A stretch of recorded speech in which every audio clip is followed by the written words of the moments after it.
According to the Flat Earth Dome in 1802, mankind was once imprisoned in darkness. This prison had no sun and moon, nor did it have the current ice dome. That was from the early 16th century to 1802. This period was a dark age in the sense that there was no natural light. This is a geography science based on mathematics and practical surveys, which has been verified by researchers, although there have been opposing groups to argue for many years. According to the model of this geography science, there are two domes of heaven, one is electromagnetic, and a newly formed ice dome.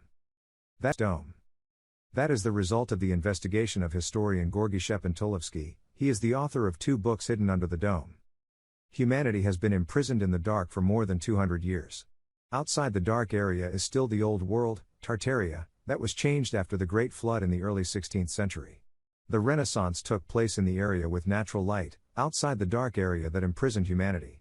The Dark Age was inside the area without natural light under the large dome of the sky, the electromagnetic dome. This means that the Dark Age and the Renaissance were at the same time, but the geographical locations were different. This is what I personally noticed when I looked at the investigations of Anatoly T. Fomenko, David Ewing Jr., and Gorgi Shepentulevski.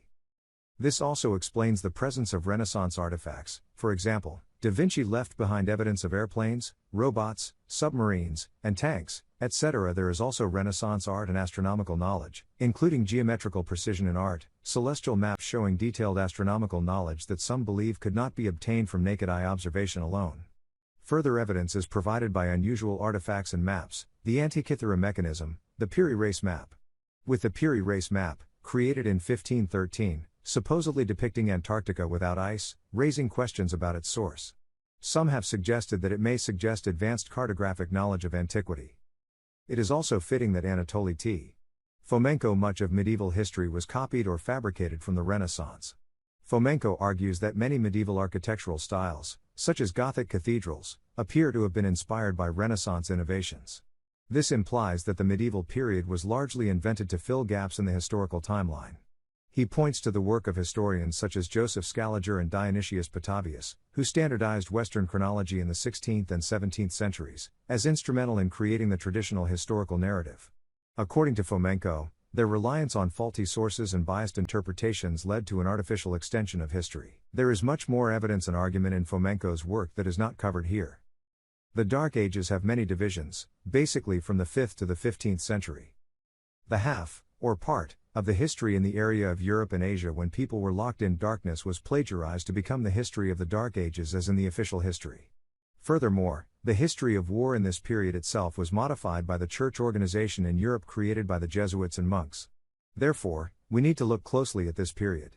The remaining half, this dark area, is the history that is almost completely hidden, leaving only evidence to investigate. The books of David Ewing Jr., Anatoly T. Fomenko, and Gorgi Shepentulevski investigate this remaining half. The other half of this history is not full of sin in the darkness. The whole of Europe and Asia was locked in darkness. The light was only in the churches occupied by the Jesuits. They captured humanity to eat flesh and drink blood. This is seen when from the 19th century until today, people still discovered too many bones and skulls in the churches. Humans were eaten in the churches of the Jesuits. The churches with these skeletons have no connection with the Bible and God. This is clearly a crime. The investigation in the book Tartaria, Skulls and Bones quickly revealed this crime.